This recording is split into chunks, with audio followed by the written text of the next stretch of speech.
Iran जंग की शुरुआत के समय जिस मुज्तबा खामेनेई को ट्रंप ने अस्वीकार्य कहा था, आज उसी के आगे घुटने टेकने को मजबूर हैं, क्योंकि ना तो ईरान में सत्ता परिवर्तन हुआ, ना ही ईरानी शासन झुका। दूसरी तरफ जो हॉर्मुज़ युद्ध से पहले पूरी दुनिया के लिए फ्री था, अब वहां ईरान टैक्स वसूलने की तैयारी कर रहा है और ट्रंप 99% फ्री हॉर्मुज़ पैसेज के नाम पर जीत का झूठा नैरेटिव गढ़ने के बावजूद बैकफुट पर हैं।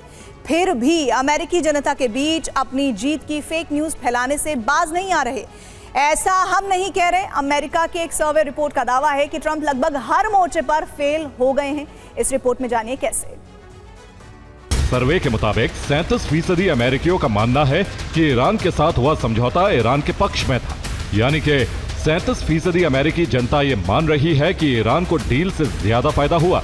64% अमेरिकियों का मानना है कि ईरान जंग से निपटने में राष्ट्रपति डोनाल्ड ट्रंप असफल रहे। 69% अमेरिकियों का मानना है कि ईरान दोबारा परमाणु हथियार बनाएगा। मतलब साफ है कि अमेरिकी जनता ट्रंप के ईरान के परमाणु कार्यक्रम रोकने के दावे को नहीं मान रही। ट्रंप ईरान से समझौते की सबसे बड़ी वजह हॉर्मुज़ स्ट्रेट को बता रहे हैं, लेकिन वही हॉर्मुज़ स्ट्रेट जो युद्ध से पहले फ्री था, लेकिन अब फ्री नहीं रहेगा।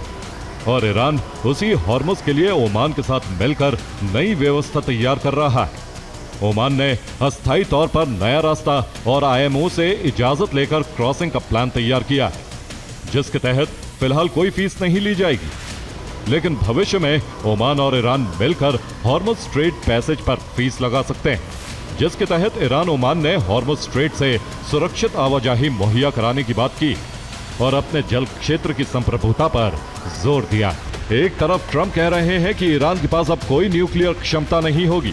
ईरान भी इस शर्त पर सहमत हो गया है और ईरान ने अपने परमाणु ठिकानों पर निरीक्षण के लिए IAEA को इजाजत भी दे दी। लेकिन इसके विपरीत ईरान के विदेश मंत्रालय के प्रवक्ता इस्माइल बघई ने परमाणु ठिकानों के निरीक्षण के किसी भी दावे से इनकार कर दिया। ईरान ने स्पष्ट कह दिया है कि परमाणु कार्यक्रम को लेकर हमारी कोई बातचीत नहीं हुई।